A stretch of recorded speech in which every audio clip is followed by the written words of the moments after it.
your name dey show Chief Imo now. Chief Imo. Yes, na me be Chief Imo. Yeah, I dey for government street now. Which place? Now, you go see one tree where they empty. You go see one way full.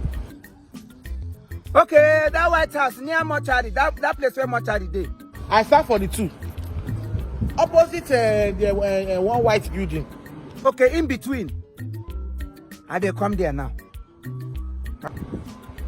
Hurry up, I beg. You go book these people. They know they. You don't even dey close. Now you dey call me.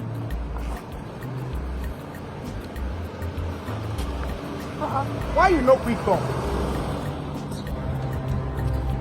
Okay. You don't see the address.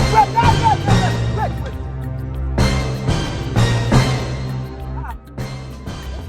Now call me. Hold on.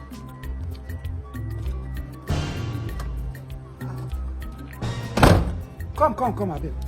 Okay, save my time now. Eh? Hello, I dey come, abeg. What happened? Now your voice I dey hear for phone.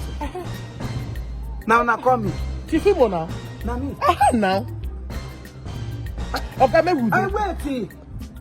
No tell me say na plenty people I want carry. Now one passenger my car dey carry. No. Let me dey here. No. Come. Madam, wait. Because wait.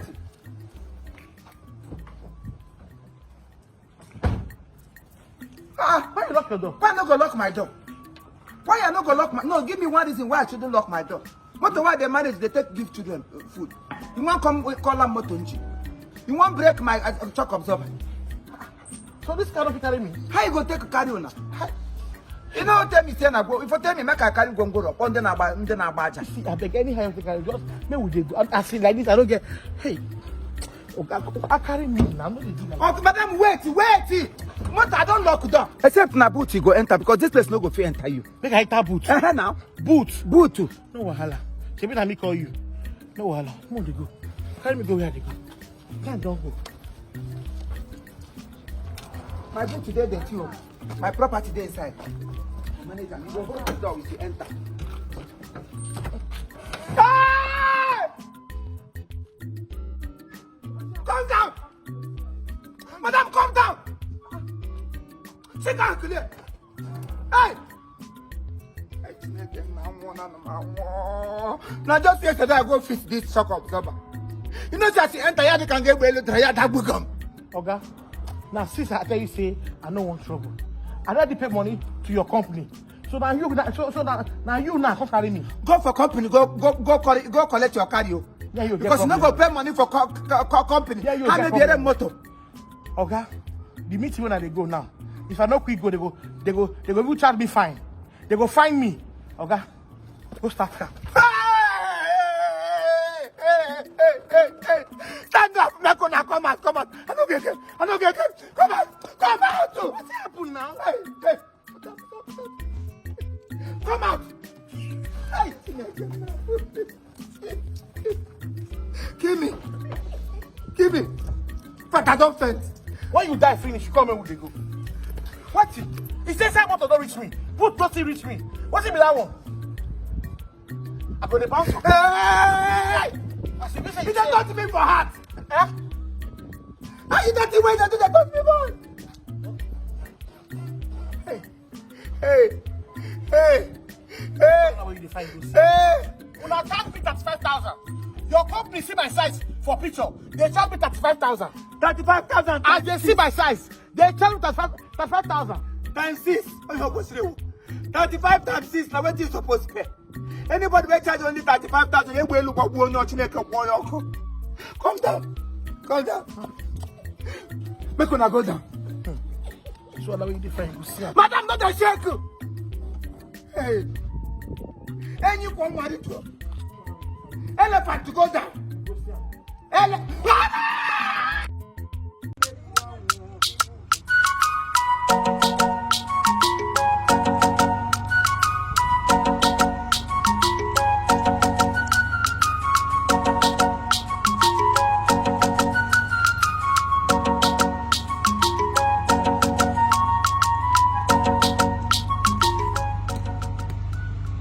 Good afternoon. good afternoon to you. Good afternoon. Onye ka iwele ihe bịa edere nga bi. Sa ọ mụ kwọlatara nwa gị nwoke the other time. Chekwe. The Uber woman. O ji azụ mere Uber. Ele ihe bịara ha nga bi tozo. Ele ka unu chọrọ plan ku ugbu.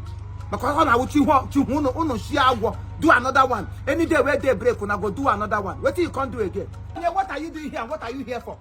Sa ọ mụ kwọlatara nwa gị nwoke the other time now. Chekwe. Uber girl. O ji azụ mere Uber. Ele ihe bịara ha na bi meta keta ibere bi jim. You want to use ambulance and carry him to do what? So what are you here for?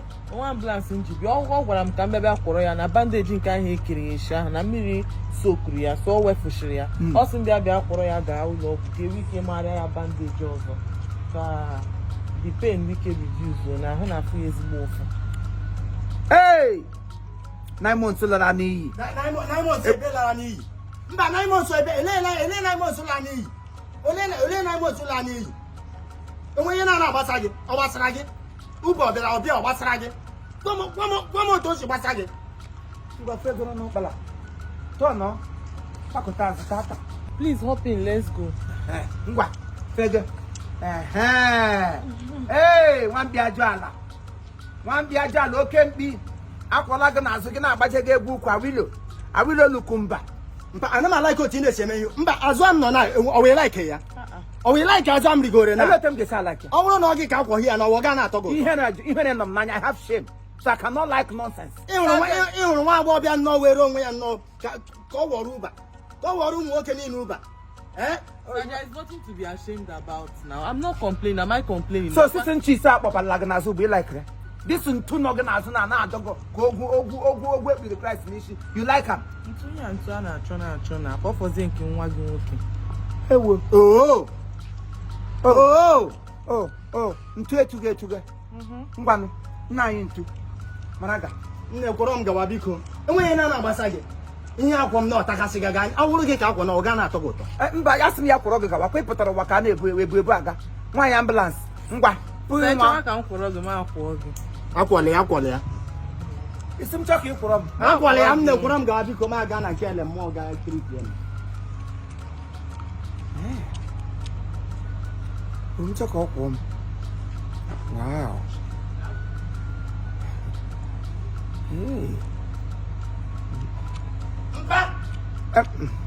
Mgba na ya njikwa nwayọọ kwọọ ya o. Ịkwọrọ ya gbuo ya gị bịa kwọọ m o. Onye ọkwụkwọ. Ọkwọ nwa. Nkwobi nọ na nwaanyị. Nwaanyị si m ude. Onye ọbụla ịkwọ ya na-asịje gị ude n'azụ gị. Nkwobi gị kwọrọ ya gị bịa kwọọ m o. Ịkwọkịrịkwọ na nwa ya. Wow. Na ndị mmadụ agbalịkwala mụọ ọchị. 9 months mmadụ. Anyway, I thought I got what is there. Ebe ọ kọrọ nwa m survive, ọ mụọ ka ọ ga-akwọ m nwa. Opportunity come for one. Hey.